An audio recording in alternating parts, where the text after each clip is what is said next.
to be flat, both shots. And people were like, oh, if you have a bad first shot, you have a bad second shot. Both nearly, both failed. I was like in bed for 3 days. Just like delirious. The first one I was like, what was it?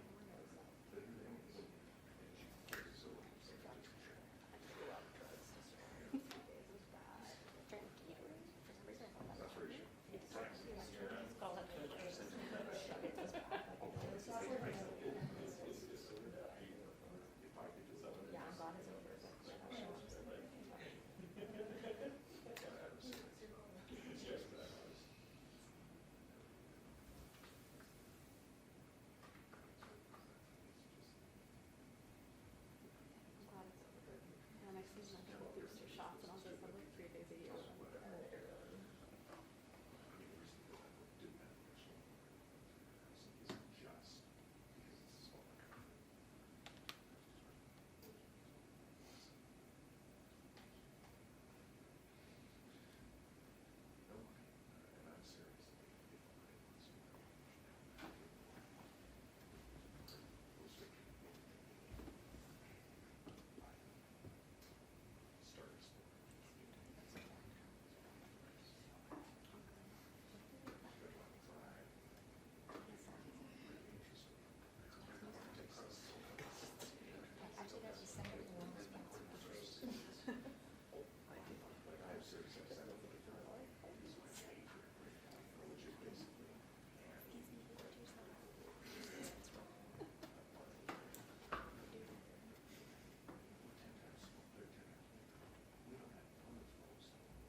We're not back in it yet because they sold their office during COVID and now we have a new one. But it's like 2 blocks from the courthouse somewhere. Not bad. Are you still working from home? Yeah, yeah. And then the new office is shared with like the Stars and the Global Mail. It's not bad. It's nice to be all in the same building. Yeah. I'm excited to move the office. I don't like it. I hit my wall. Yeah, exactly. I really liked it for a while. And now that I'm working from home, I'm in pajamas and I'm lying out of bed 5 minutes before the morning. So I'm happy to go.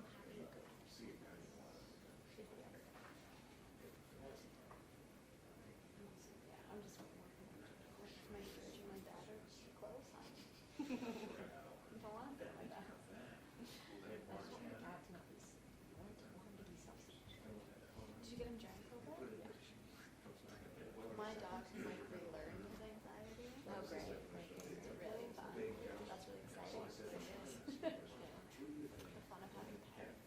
Yeah, there's like cycles.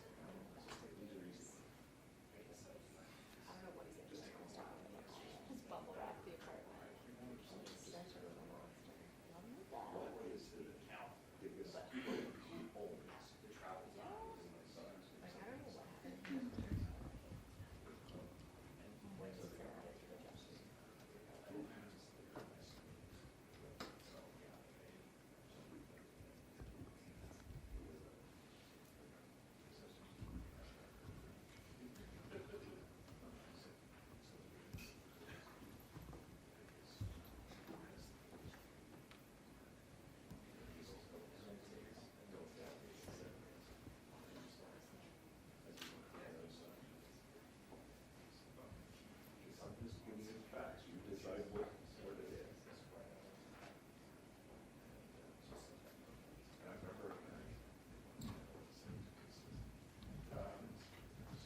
Sure.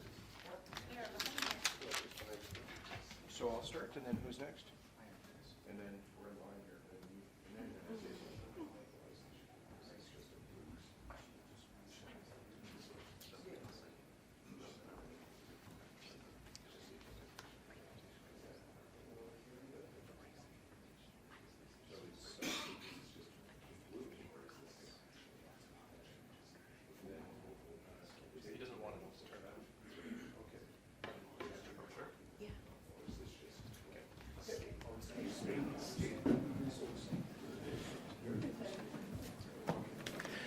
Well, good morning, folks. Great to be here during Stampede Week as we Albertans are celebrating leading Canada out of the COVID crisis and into economic growth.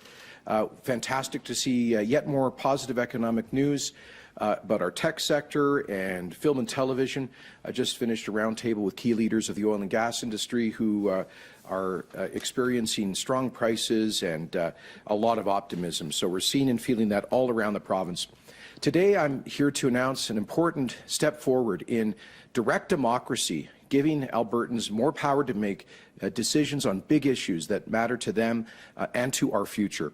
In the last election campaign, our government was elected on a commitment to let Albertans say yes to a fair deal by having a vote on equalization in the Canadian Constitution. And I'm pleased to confirm today that is a promise made and a promise kept. On October the 18th, as we committed to in our platform, Albertans will be going to the polls to vote on reforming equalization, on saying yes to a fair deal, on making the principle of equalization payments, on removing that principle from the Constitution to maximize our leverage as we fight for a fair deal on all fronts and fight for a strong Alberta economy.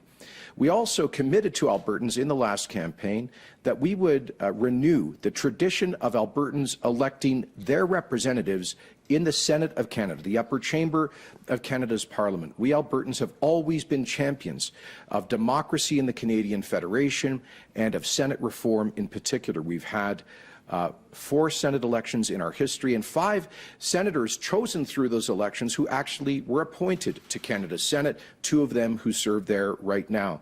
So I'm happy to confirm another promise made and another promise kept. Albertans will be given an opportunity to choose their senators to sit in the upper chamber on October the 18th. In fact, I raised this issue with Prime Minister Trudeau during his trip to Calgary last week, asking that the 2 current vacancies in this Canadian Senate for Alberta be left open so that they can be filled by the top 2 vote getters of the Senate election on October 18. I'm also pleased today to announce that Albertans will be given an opportunity to vote on whether to end the practice of changing our clocks twice every year on the question of daylight savings time. Now, Minister Glubish will have more to say about this. This is an issue, actually, that Albertans have voted on twice in referendums in the past, back in the 1950s, and they chose the current system, which has us changing the clock once a year. But British Columbia, our province to our west, has decided to stick with 1 clock year-round, just like Saskatchewan always has. And neighbouring states to our south and territories to our north have all decided to stick to 1 clock. So we think it's a great opportunity for Albertans to speak to an issue that will affect them in a very direct way. As you know, following the re-election of Justin Trudeau's government in the fall of 2019, Albertans were rightly frustrated to see a Prime Minister elected after having openly campaigned against Alberta and our largest job-creating industry, our energy sector. And that's why Alberta's government appointed the Fair Deal Panel to consult with Albertans about how we can get a fair deal in the Federation. And 2 of the recommendations coming out of the Fair Deal report were that Alberta pursue the potential creation of our own provincial pension plan and of an Alberta provincial police force, just like Quebec has. Of course, Ontario, Quebec, and Newfoundland all have their own provincial police forces that provide strong, effective, and accountable community policing. And, of course, Quebec, since the mid-1960s, has successfully operated its own public pension program. So we have done significant research into these 2 big ideas about how to build a stronger, more resilient Alberta. And Ministers Tays and Madhu will be speaking about the work that's been done to date and more work that is yet to be done before we consult directly with Albertans in the future. We want to get those big issues right. We don't want to rush them. They are both complex issues. I think they both hold enormous potential for a stronger and more prosperous Alberta. I'll just close before referring to my colleagues here to the importance of the equalization referendum that we'll be facing on October the 18th.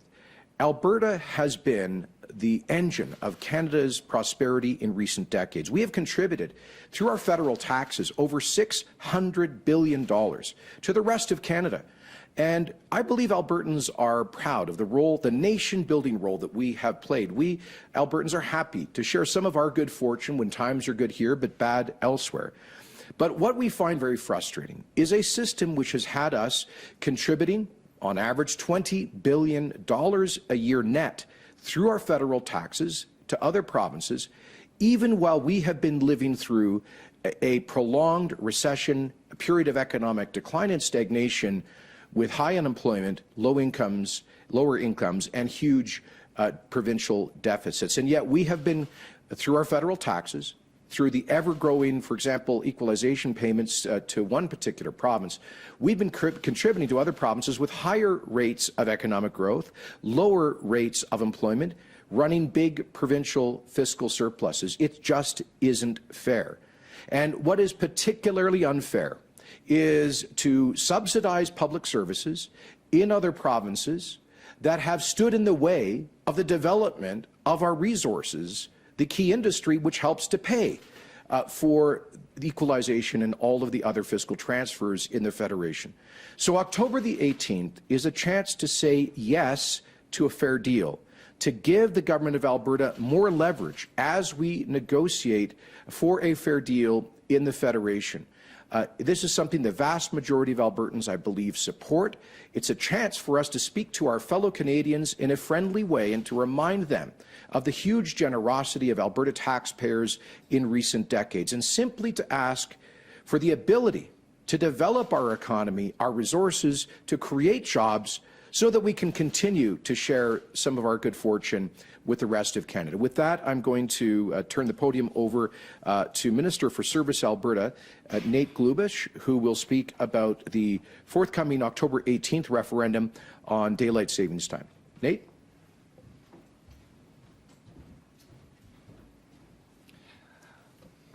Well, thank you, Premier, and thank you for leading Alberta's approach to this referendum initiative. When we first asked Albertans in a survey in late 2019 about whether or not to stop changing our clocks and to adopt daylight saving time year-round, we received more than 141,000 responses in over a 3-week period. And since that time, my office has continued to receive a significant amount of questions and correspondence on this very issue. And as a father to an almost 2-year-old son, I can relate to all of the families out there who would love to end the practice of changing our clocks. I think it's fair to say that following the survey, many Albertans hoped for an immediate change to the way we observe time. But as you know, last March, the pandemic began in Alberta in a big way, and Alberta's government needed to focus on and to prioritize our response to it. Fortunately, thanks to the hard work of Albertans in following public health guidelines and getting vaccinated, we have been able to open up this province faster than anywhere else in the country, and Albertans are in line for the best summer ever. And now we can come back and take a look at this important question of daylight saving time, as Albertans have been hoping that we would. It is clear that Albertans are passionate about this, and a change on this matter should not be taken lightly. How Albertans calculate time affects literally everyone in this province, as well as others beyond our borders. We know that in Canada, our neighbours in Saskatchewan do not fall back by an hour in the fall, and nor do they spring forward in the spring. This makes things interesting for the border city of Lloydminster, which, with the Alberta time zone extending beyond its borders to include the entire city. Last spring, the Yukon changed their clocks for the last time, opting to stay permanently on summer hours. British Columbia has passed legislation to stay on permanent summer hours, although they have not yet enacted their legislation. They will change their clocks for the last time when other jurisdictions in the Pacific region are ready to do the same. Similarly, Ontario has passed legislation to stay on permanent summer hours, though they will only bring that legislation into force when Quebec and New York State take the same decision. South of the border, a debate on ending the twice-annual time change is also growing. To date, up to 31 states have had or are having a debate on if they should stay on permanent summer hours, and of those states, 17 have passed legislation or a resolution to adopt daylight saving time permanently, including Montana, Washington, and Oregon. If we go even further away, debate is also taking place in the European Union, which is the only other region in the world where seasonal time changes of this nature are common. But there's a lot to consider before Alberta brings an end to the seasonal time changes that have been a practice here for decades. I often hear from Albertans who want to stop changing their clocks, but I also hear from Albertans and concerned business owners and representatives who have concerns about moving away from the seasonal time change. For instance, we know that airlines and airport authorities are concerned about the impacts that this could potentially have on their schedules, as are members of Alberta's tourism sector. Professional sports organizations with ties to national broadcasts, such as the NHL, have also expressed some concerns. For any industry that relies on a consistent schedule to operate, changing the way that we set our clocks in Alberta would be a fundamental shift. This is one reason why it is so important that we enable all Albertans to have a say in how Alberta observes time. It is also a critical reason why we should not rush into anything, but give businesses and families time to prepare and adjust. Right from the time I first announced an online survey for Albertans to complete, I said it was important that we synchronize as much as possible with other jurisdictions, which will help us to mitigate many of the potential impacts. There's no question in my mind that many Albertans would like to stop changing their clocks twice a year. It would make good sense to remain on daylight saving time, if for no other reason than because we want to remain synchronized with our neighbours as much as possible. And the debate taking place by our neighbours and others across Canada and the United States is centred on permanent summer hours. Service Alberta will continue to research the potential positive and negative impacts of ending the time change and to examine ways to mitigate any of the challenges that may arise. But our next step is to ask Albertans a clear question about ending time change using the most robust survey tool we have, which is a referendum. And so on October 18th, when Albertans go to the polls to elect new municipal governments and school board trustees, we will also be asking them about this twice-annual time change. We want every Albertan to have the opportunity to tell us what they think, which will help us to make the best decision possible and to represent the interests of the people we serve. We will be taking the summer to finalize the specific question that Albertans will be asked, and it will be really great to hear from much more than just the 141,000 Albertans that participated in our survey in 2019. I'm looking forward to seeing what all of you have to say about this and where it will lead us. Following the referendum on October 18th, I look forward to sharing those results with you. Thank you, and I'll turn it now over to Minister Taves.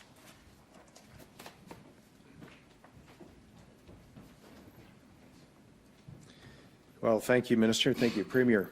And good morning. I'm here today to let Albertans know that a potential Alberta pension plan will not be on the referendum ballot this fall. In reference to the Premier's comments around the Fair Deal panel, in August 2019, the Fair Deal panel made recommendations to, and I quote, to develop a comprehensive plan to create an Alberta pension plan and withdraw from the Canada Pension Plan. Subsequently, provide Albertans the opportunity via a referendum to vote for or against withdrawing from the Canada Pension Plan and creating the Alberta Pension Plan.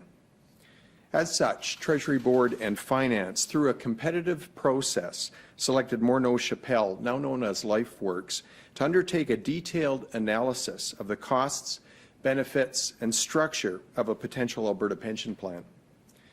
An Alberta pension plan is a very complex and multifaceted issue, and the important work of completing a full actuarial, econometric, and structural analysis so that Albertans can make an educated and well-informed choice is ongoing. We look forward to sharing our findings with Albertans when the work is completed. And as we've said before, Albertans will have the final say on whether or not the province establishes an Alberta pension plan. Now, I believe an Alberta pension plan continues to hold great promise and opportunity for Albertans today and in the future. But it's critically important that we do our work to ensure that Albertans are well informed so that they can make a well-informed choice when we take this to referendum. Thank you.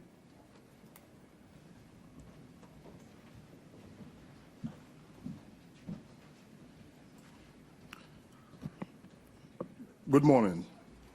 And thank you to all of you for coming out this morning. As the Premier has explained, our government views the referendum questions as an important way for Albertans to have a say in how our province is run. By allowing Albertans to voice their approval or opposition to matters of public interest, we are encouraging them to become more active and engaged citizens. As you know, there will be 2 referendum questions this fall on equalization and daylight saving time. In the weeks leading up to today's announcement, there has been some speculation that this fall's municipal elections would include a question about creating an Alberta Provincial Police Service to replace the RCMP. I can confirm today that while we did consider including such a question, it won't be asked this fall. But to be clear, we are not ignoring the aspirations of Albertans who desire a made-in-Alberta Provincial Police Service, nor are we rushing to implementation. We are taking a serious look at this. Although this is a unique opportunity to improve how provincial policing is delivered to Albertans, particularly those living in rural areas, we need to take the time needed to conduct additional study and hear from all stakeholders. Through the Fair Deal panel, many Albertans who are policed by the RCMP told us clearly that they want to see Alberta build its own provincial police to improve policing in all our communities. Alberta's government has an obligation to listen to these concerns and explore how a police service designed and made in Alberta, not Ottawa, would improve the safety and security of Albertans and their property and communities. We also are planning to consult more with stakeholders and seek out local policing perspectives as part of understanding the implications of establishing an Alberta Provincial Police Service. Transforming Alberta's law enforcement system in this way would entail many operational, logistical, and financial details, which is why we are taking the time to continue looking into it as part of determining what the next steps would look like. And obviously, we still have the ability to ask Albertans at some future date. Thank you for being here. With that, we're open to your questions. Thank you, Minister and Premier. So we'll now go to questions and answers. If you could just do 1 question and 1 follow-up, that would be great, and state your name and outlet. So we'll start in the room, and then we can go to the phones. Are there any questions in the room? Go ahead. For the Premier. Hi, Elise Wanchio with CBC. I'm just wondering, are you planning to release the reports that you've commissioned regarding these questions, including the ones that aren't on the ballot this fall? Yes, at an appropriate time. We have a significant research that's ongoing with respect to both the pension and police programs for Alberta. And in the case of the pensions, there's ongoing actuarial analysis, legal analysis, structural and econometric analyses. We are actually doing kind of redundant reports because this is such a big and complex issue. And we want to present, when we release these reports, we want to present Albertans with as much information as possible so that they can make an informed decision. Similarly with police, the idea of an Alberta Provincial Police Force, I think it holds great promise for improving community policing, response times, and improving policing with Indigenous communities. But we came to the conclusion that more work is needed. In particular, we engaged, was it Deloitte Touche, Minister? Sorry? Yeah, sorry, PricewaterhouseCoopers, excuse me, to engage in a technical review. They came up with some very interesting recommendations. I know Minister Maddy will be releasing that report in due course. And that's the same firm that did the review for the City of Surrey, British Columbia, that guided their development of a municipal police force pulling out of the RCMP contract. A lot of very interesting information, but we acknowledge that there's a need for much deeper consultation with First Nations and with municipalities, given how much this would, the consequences this would have for them. So we think taking a bit more time to dig more deeply into those kinds of consultations is the right thing to do at this point. And then just a follow-up quickly, shifting gears a little bit, what has the Infrastructure Bank told the province about what it's considering when it comes to the Calgary-Banff rail line? Well, our cabinet has approved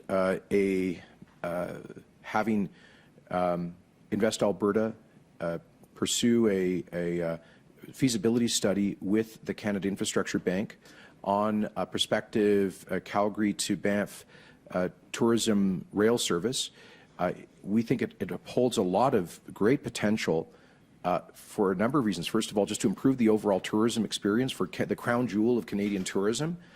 Secondly, it would actually reduce emissions and get more cars off the road, which would also be good for wildlife and just the natural habitat in Banff National Park. We understand Banff Park has the highest emissions, CO2 emissions of any major park in the world. That's because of all the car traffic, and this would take a huge number of vehicles off the road, while simultaneously improving the tourism experience. We also think that it would help the mountain parks address the longstanding challenge of labour shortages. The federal government, Parks Canada, is not approving any significant new construction in Banff, and that means there's always a housing challenge, and there's always a labour challenge. And so if a rail service could help to bring folks who are currently unemployed or underemployed in Calgary and Canmore, for example, and perhaps Morley from the Stoney Reserve up to jobs that are available in Banff, that would also help to create jobs. Of course, it would also create construction jobs in the development of the project. And I know that Banff is considering a long-term vision of being a much more of a pedestrian experience, like similar mountain resort towns in Europe. So we think the concept holds a lot of potential, but we need to ensure that due diligence is done, and that this project makes good financial sense. Canada Infrastructure Bank, we appreciate their interest. We've been working with them for the past couple of years, and now we're taking the next step forward on a very serious feasibility study. To the Premier, Kean Bexley with the Counter Signal. Are you concerned that urban voters will pose an obstacle to removing Trudeau's RCMP from Alberta? It's largely rural voters that want to get rid of them because they're subjected to the RCMP.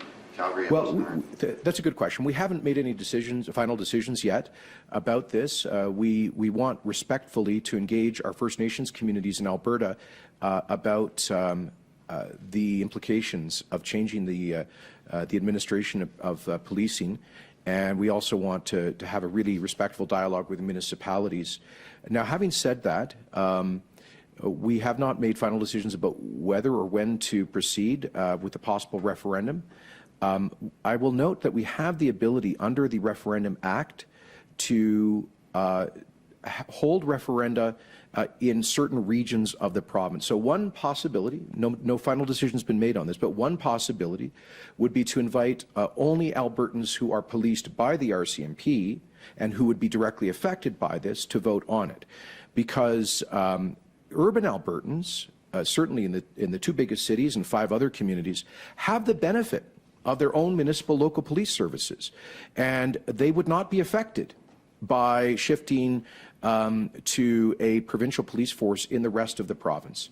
I think a strong argument can be made that it's only those who would be directly affected who should have the ultimate say. So that's a possibility. No final decision's been made, though.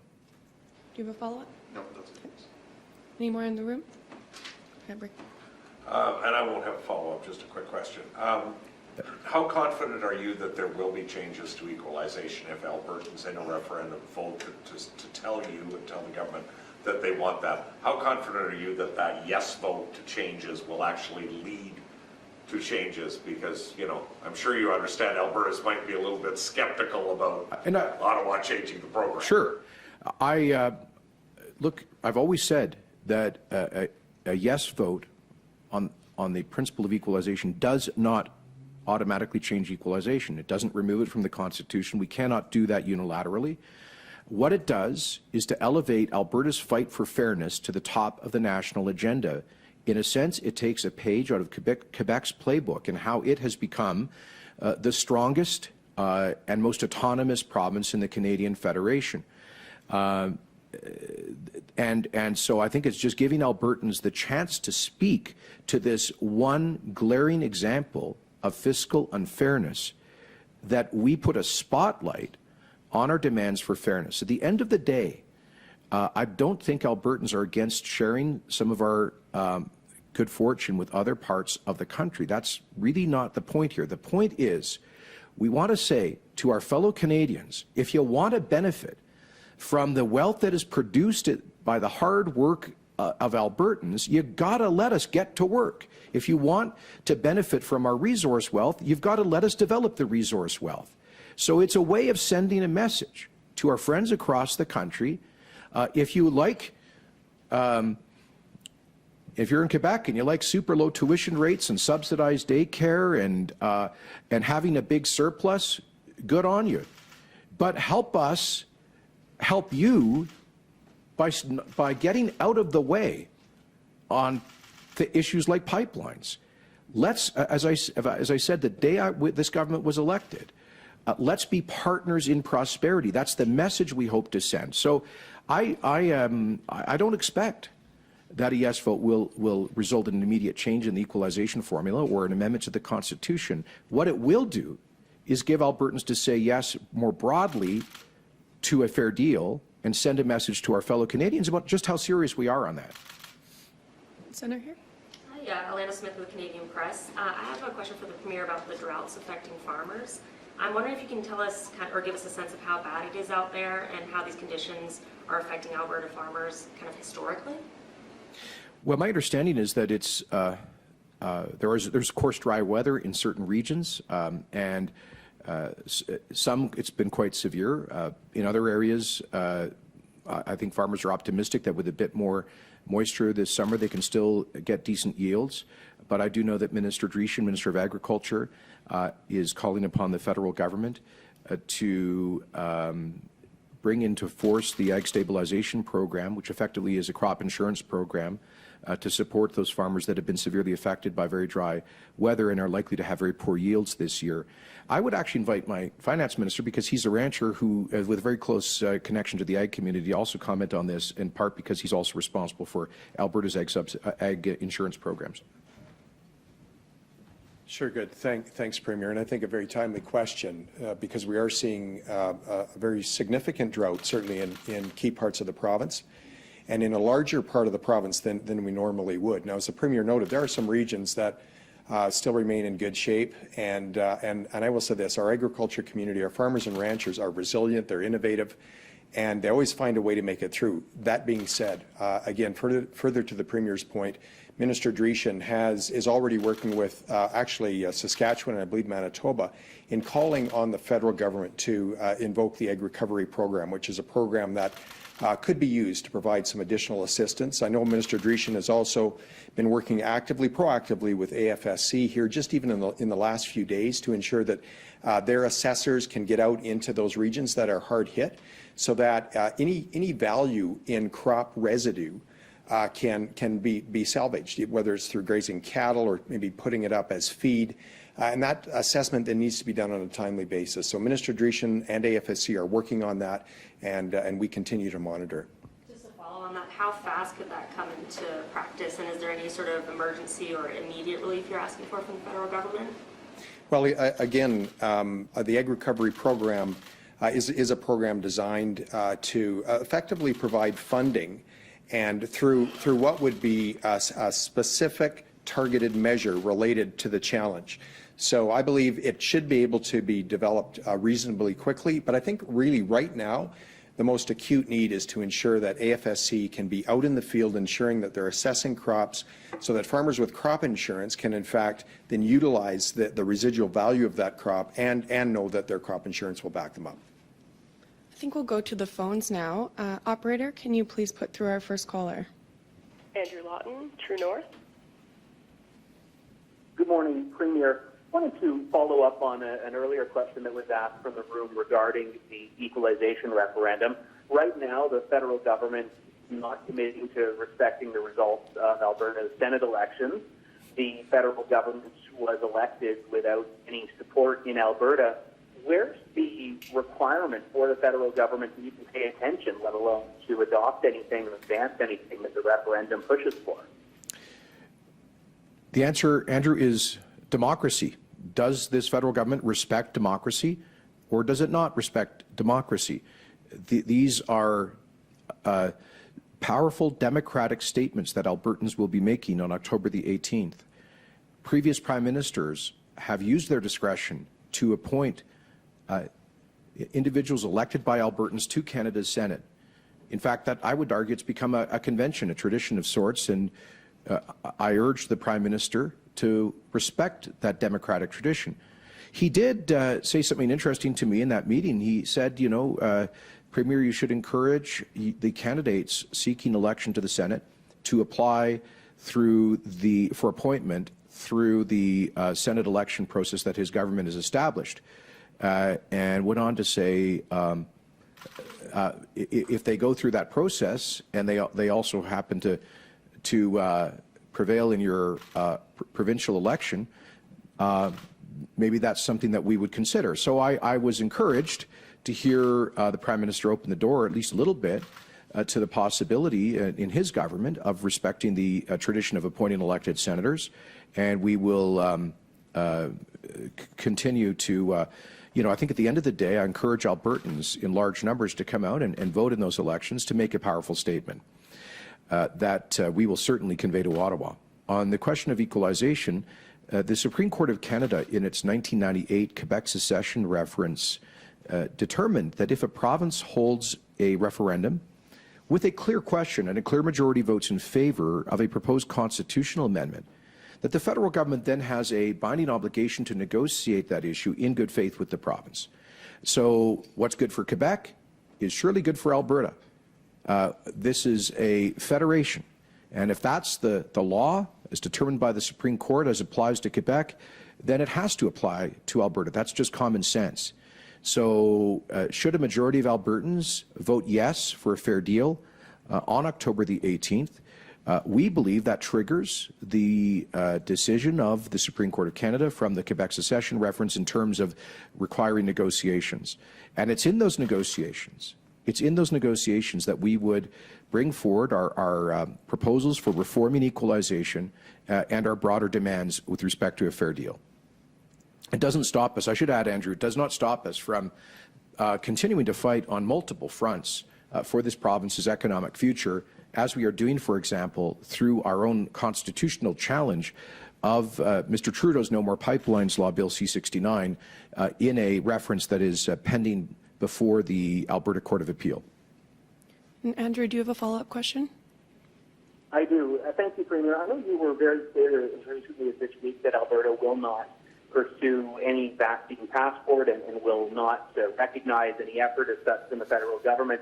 I wanted to ask about the local business level. If an individual business in Alberta were to require proof of vaccination for its clientele or its staff, where would that fit into your vision, either legally or morally? Well, as I've said, we're concerned about privacy rights, and we will not facilitate vaccine passports in this province. We believe that certainly for receiving government services, for example, it would be inappropriate to require people to disclose their personal health status. Requiring that people disclose their personal health status can only be done under Alberta law for very narrow purposes, like, for example, applying for life insurance, things that have a very legitimate and narrow purpose. So a broad requirement that people in the population disclose their personal health information would, in our view, be a violation of the spirit, if not the letter, of the Health Information Act and the principle of protecting people's privacy. So I would discourage businesses from going down that route. On the other hand, if individuals choose voluntarily to share with a business evidence about their having been vaccinated, I guess that's their choice, but we aren't going to take any steps to facilitate that in a formal way. And we did consider, potentially bringing forward legislation, but again, our view was that privacy is already protected under the Privacy Act and the, it's actually called the Freedom of Information and Protection of Privacy Act in Alberta, and the Health Information Act. And we would just suggest that employers look very closely at those privacy rights before they potentially infringe on people's privacy rights. Okay, I think we have time for 2 more questions, so we'll take one more from the phones and we'll finish last question in the room. So operator, can you please put through our next caller? Lisa Corbella, Post Media. Yes, thank you. This is the question for Minister Glubish. My question is obviously to do with daylight savings. My understanding is that your question is going to ask Albertans if they want to stick with daylight savings time, but I've been speaking with an expert or a circadian rhythm expert, and he says that the best thing to do would be to return to standard time. So I'm wondering if you're considering keeping the time to standard time and not to daylight savings time. Apparently, cancer rates will increase, diabetes will increase if we stick with the daylight savings because of delaying the time that morning starts. So I'm just wondering where you stand on that. Sure. Well, thank you for the question. And just to be clear, we're still working on the final wording of the question to ensure that we're bringing a very clear question to Albertans. And we're very much looking forward to hearing what Albertans will have to say on this. We know that everyone has a strong opinion on this, regardless of where they land. And we're going to want to hear those opinions. And that's what this referendum will help us to do. So at this time, we do not have the final wording of the question, but we'll be sure to share that with you as soon as it's ready. Thank you. Do you have a follow-up, Leisha? I do. You were mentioning that when you had those poll questions on the website, that option wasn't offered. So you didn't give the option of sticking with standard time or natural time. I'm wondering, is that on the table? And have you consulted with the experts about what's best for humans in terms of what time zone we're in? Sure. Well, one of the things that we're considering as we determine the exact nature of the question is, of course, balancing the different views that we know are out there on this matter, but also recognizing the trend of where other jurisdictions are going. I've said before that there's a danger of acting in isolation on this, to be the only ones moving forward, regardless of what our choice. But there's just as much of a danger of not acting in isolation. So, as I've said, there's a growing trend of other jurisdictions across Canada and in the U.S. who are focusing on standardizing on daylight time, on summer hours year-round, and it would be it's important that we consider that as we determine exactly what our question will be. One more. Go ahead, Chris. Hi, question for the Premier. Premier, you've been talking to oil patch CEOs this week. I know encouraging them to spend more money on capital spending to create more jobs, and I'm wondering what kind of commitments are you getting from them that they're going to spend more money this year and in 2022, and what can your government do to get more money coming? Great question. In fact, we just met this morning with CEOs of a number of major oil and gas producers from the conventional sector, and we'll be meeting right after this news conference with CEOs of the oil sands producers, and then later today, I believe, with the service industry. And we have a consistent message, which is Alberta's government has fought hard for a future for our energy sector. We have worked with the industry to cut job-killing red tape. We have fought hard with the federal government to help save billions of dollars for the industry with policies like equivalency on the major emitters levy, on methane regulations. We managed to get the federal government to remove gaseous fuels from the Clean Fuels Standard. We got the $1 billion for the well site reclamation program. We got equivalence. We got the Species at Risk Act equivalency that avoided massive sterilization of land in northern Alberta, and much more. So our point has been that we've done everything we can to ensure a bright future for our energy workers, and now with strong prices and good future prospects, we hope the energy industry will do its part, because after all, but part of my message is the resource that they develop belongs to the people of Alberta, and the people of Alberta have got to see some benefit when these companies are able to repair their balance sheets from the crisis last year. When they've got strong cash flow and good profits, we want to see that reflected in additional exploration and production and capital spending and job creation. I think they're hearing the message loud and clear. Some of them told us this morning that they're still working on repairing the damage done to their finances during the price collapse last year. But they're looking forward. I think the consensus I heard today is they're looking forward to a gradual expansion of their upstream activity. Some of them are hiring more people, and they expect to see that. I think what they were really saying was a kind of gradual ramp up in employment as opposed to a sharp increase. Some of them were expressing concern about labor availability, and I heard the same thing visiting rigs in Travis's riding in the GP area last week. So my response was, well, there's one solution to a shortage of labor, and that's wage inflation. And I think after the cost cutting of the past 5 years, the market has to respond with some higher wages and more generous contract terms with service companies. But that's up to them. It's a market. Those are market decisions. At the end of the day, I'm just reminding them that Albertans own the resource, and we sure hope that they'll see some employment benefit from these good prices. Investors have been telling the companies, at least that's what they're saying, is that they want to see return on capital. They want to see money in dividends and share buybacks. They don't want to see money spent on more production. So what are you prepared to do to make sure that they spend more money, other than just ask them to spend more money? Well, to paraphrase Wilfrid Laurier, right now we're using the sunny way of persuasion.